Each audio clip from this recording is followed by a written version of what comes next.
Hey, Mud Squad, welcome back to another topic video. Today's topic, 5 ways to stop overcommitting yourself.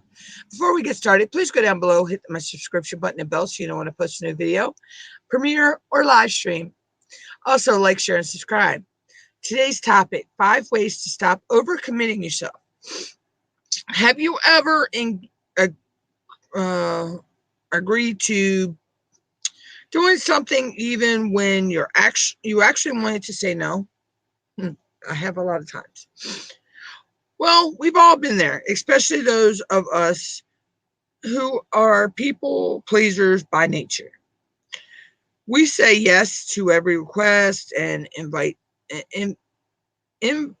then end up, wondering why we feel so burnt out at the end of the day, or end of the week or so. But why the heck are we agreeing to these things that we don't want to do?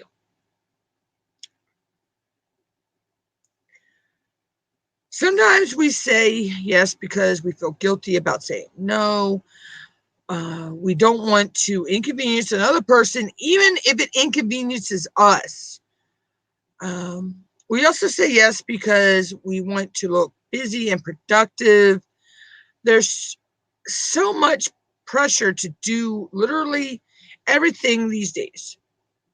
And we want to feel like our lives are filled with meaningful activities. The problem with saying yes, we end up doing everything except meaningful activities.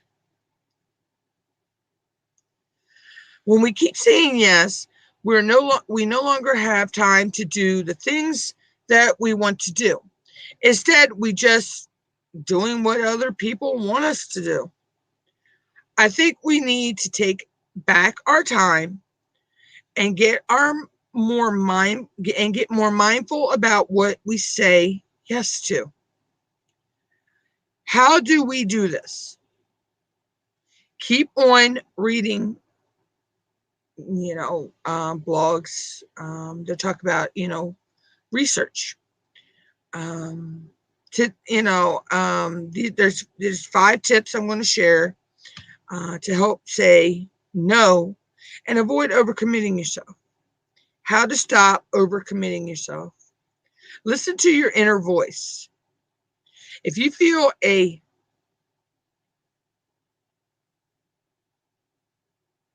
I don't want to say nag, or you feel like you're going to feel that feeling of hesitation about making a decision, it might be a smart idea to listen to it.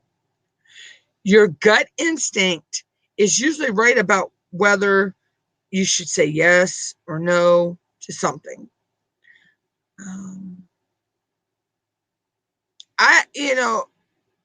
I get requests for people to want me to do things all the time. And so a lot of times I am apt to say yes, even though I know it's going to stress me out. But it's impossible for me to say yes to everyone, though. By listening to a little voice inside me, I know almost immediately whether to say yes or no to some these days. Ask yourself if the opportunity or request is going to be valuable to you. Ask yourself if you are going to be able to give it your full attention and make it worthwhile for the other people involved. If the answer is no, let this one go. Put your needs first. Yes, I know it sounds selfish, which, yeah, most people would say it is. Most of us struggle to believe that putting our needs first isn't necessarily a bad thing. But in order to use your time in a productive and meaningful way, you need to be comfortable turning down opportunities and requests because your well-being depends on it. And my well-being is something I prioritize above all else because I know I'll suffer the consequences, and so will everyone else if I don't. If something is going to disrupt my routine, cause me unnecessary stress, or make me overly anxious, I'm going to say no. Stand your ground. If you're in a situation where you're asked to do something and you're not comfortable doing it, stand your ground and tell that person why. Maybe it's not in your job description, it makes you feel feel used, or something better for the job. It's a lot easier said than done, but constructively explain why this doesn't feel right to you and stand up for your right to say no. If you continuously say yes to people when you want to say no, you're inviting them to keep doing it, and you better believe they will do it. People love to take advantage of others even if they don't realize they're doing it. So make sure you know what you will and will not tolerate. Be mindful with your time. Um, I'm totally the person who likes to take on too much. Um, and I rarely have free time um, outside of my YouTube to do things that I really want in my schedule. And I think I did this because I was either afraid of looking like a slacker, or because I don't know what to do with my downtime. um, Maybe if I don't have anything to do, I would start to think about the deep meaning of life and have to actually deal with things. Yikes, right? I totally get that desire to fill your schedule, so, so that you can do it all. The things, but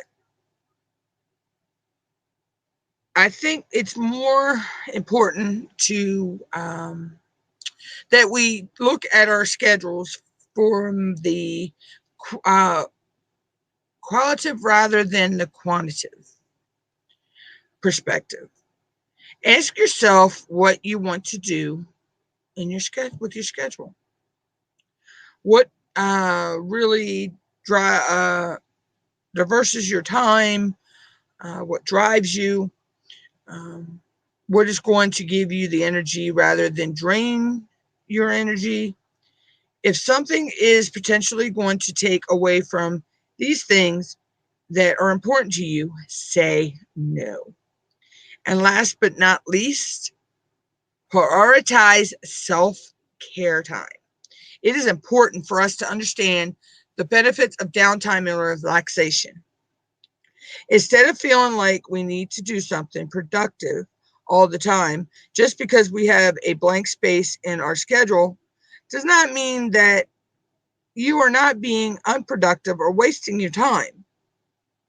It's so important to have downtime in order for you to actually give the most of yourself that you can to the world.